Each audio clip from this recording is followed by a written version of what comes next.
حضرت ابو ہریرہ رضی اللہ تعالیٰ عنہ فرماتے ہیں میری ماں کافرہ تھی اور میں حضور کا غلام، اور ماں ہر وقت اپنی دھن میں اور میں اپنی دھن میں ہوں۔ حضرت ابو ہریرہ کے بھائی کوئی نہیں ہے، باپ فوت ہو گئے ہیں، بہن کوئی نہیں ہے، ابھی شادی بھی نہیں ہوئی، دنیا پہ رشتہ ہی کوئی نہیں سوائے ماں کے۔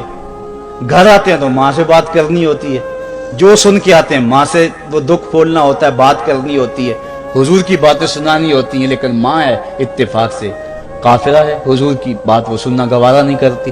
حضرت ابو ہریرہ کو اور بات آتی کوئی نہیں، وہ تو کرتے ہی حضور کی باتیں۔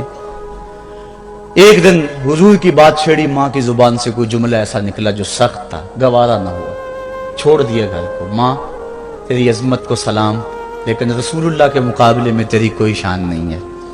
گھر سے نکلے، لیکن نکلے تو پاؤں ڈگمگا رہے تھے کہ دنیا پہ ایک ہی رشتہ تھا وہ بھی جاتا رہا۔ چند قدم چلے تو دل میں خیال آیا سارے دکھوں کا جو مداوع کرتا ہے مساقہ کی بارگاہ میں یہ دکھڑا کیوں نہ بیان کر دو۔ دریائے رحمت جوش میں تھا، وہ دلوں کی حالتیں بوجھ لینے والے آقا نے پوچھا ابو ہریرہ کیا ہے؟ عرض کی حضور میری ماں کی ہدایت کے لیے دعا کر دو۔ یہ کہا اور پھوٹ پھوٹ کے رونے لگے۔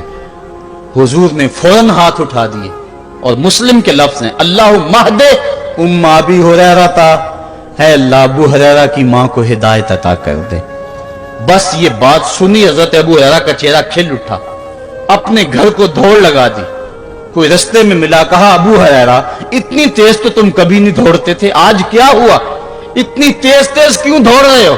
کہا آج ہی تو دیکھنا چاہتا ہوں کہ گھر پہلے میں پہنچتا ہوں یا میرے آقا کی دعا پہلے پہنچتی ہے۔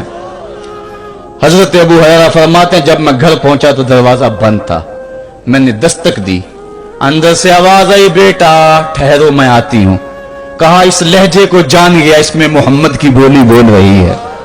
کہا تھوڑی دیر کے بعد میری ماں آئی، تازہ غسل کی وجہ سے اس کے بالوں سے پانی کے قطرے ٹپک رہے تھے، اور میری ماں زنجیر کھول رہی تھی، اس کے لبوں پہ شہادت کا کلمہ جاری تھا۔